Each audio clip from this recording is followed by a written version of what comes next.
शांति। आइए सुनते हैं आज 29 अगस्त 2025 की साकार मुरली से प्रश्नोत्तर। प्रश्न 1, पुण्य आत्मा बनने के लिए बाबा कौन सी मुख्य शिक्षा देते हैं?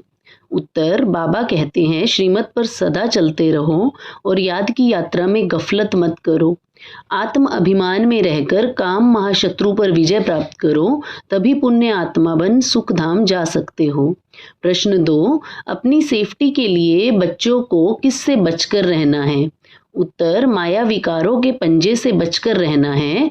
देह अभिमान में आना ही असली खतरा है, क्योंकि उसी से पतन होता है। जब तक आत्म अभिमान है, आत्मा सदा सेफ रहती है। प्रश्न 3, बाप बच्चों को क्यों याद दिलाते हैं कि आत्म अभिमानी बनो? उत्तर, क्योंकि देह अभिमान सब बुराइयों की जड़ है। आत्म अभिमानी बनने से आत्मा पवित्र और शक्तिशाली बनती है। यही आत्म अभिमान ही माया पर जीत की शक्ति देता है। प्रश्न 4, बाप बच्चों के लिए क्या सोचते रहते हैं?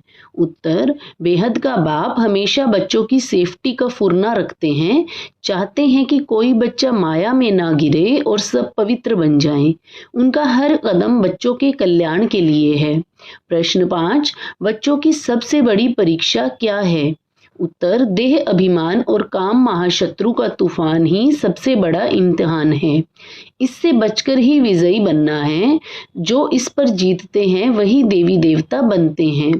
प्रश्न 6, गफलत करने से कौन सा नुकसान होता है? उत्तर, गफलत से याद की शक्ति घट जाती है।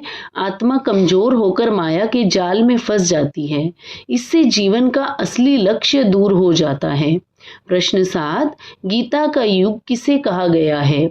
उत्तर, गीता का युग पुरुषोत्तम संगम युग है। यही समय है जब मनुष्य देवता बनते हैं और स्वर्ग की स्थापना होती है। इसी युग में बाप स्वयं आकर पढ़ाते हैं। प्रश्न 8, याद का चार्ट क्यों रखना चाहिए? उत्तर, याद का चार्ट देखने से आत्मा की प्रगति स्पष्ट होती है। इससे पता चलता है कि खुशी और शक्ति कहाँ तक है। चार्ट से अपने पुरुषार्थ की सच्ची पहचान मिलती है। प्रश्न 9, बाबा से असली वर्षा क्या मिलता है? उत्तर, शिव बाबा से आत्मा को शांति और सुख का अविनाशी वर्षा मिलता है। यही स्वर्ग का खजाना है। यह वर्षा किसी मनुष्य से नहीं मिल सकता। प्रश्न 10, बेहद के बाप से क्या नसीब होता है? उत्तर, बेहद के बाप से बहिष्त अर्थात स्वर्ग मिलता है। वहां दैवी गुणों वाला जीवन जीने का वर्षा है। यही आत्मा का असली घर है। प्रश्न 11, संगम युगी ब्राह्मणों की चोटी किसे कहा गया है? उत्तर, प्रजापिता ब्रह्मा और उनके बच्चे ब्राह्मण इस चोटी हैं। इनसे ही देवता कुल की स्थापना होती है। यही सबसे ऊंचा कुल है।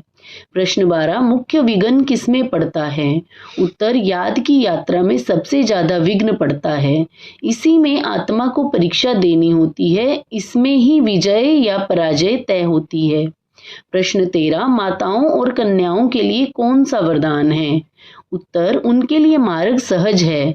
जीते जी मरकर शिव बाबा का बनना उनके लिए सरल है। इसीलिए उन्हीं का गुणगान गाया गया है। प्रश्न 14, 3 प्रकार की विजय कौन सी है? उत्तर, स्व पर विजय, सर्व पर विजय और प्रकृति पर विजय। यही असली विजयी आत्मा का मेडल है। इनसे ही विजय माला में नंबर मिलता है। प्रश्न 15, सच्चा राजयोगी कौन है? उत्तर, जो अपनी सभी कर्म इंद्रियों पर राज करता है वही सच्चा राजयोगी कहलाता है। ऐसा योगी ही भगवान का सच्चा बच्चा है। हर रोज की मुरली से प्रश्न उत्तर सुनने के लिए चैनल को सब्सक्राइब करें और बेल आइकन जरूर दबाएं। वीडियो को दूसरे भाई बहनों के साथ शेयर जरूर करें। ओम शांति।